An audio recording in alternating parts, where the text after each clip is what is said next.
Nasi tak ada lagi kan nak? Jadual yang tetap. Ikut jadual lah. Jadual. Cikgu gambar ni Nasi. letak Sama. Layan. nombor 3 ke apa?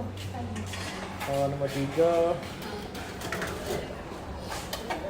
Bagaimana pihak kantin urus makanan Kalau tak yang tidak habis? Tak habis. Makan tak hak habis tak habis. dijual.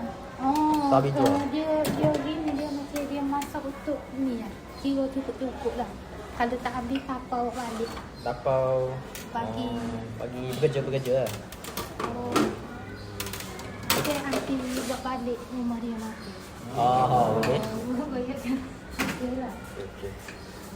Makan nasi. Okey.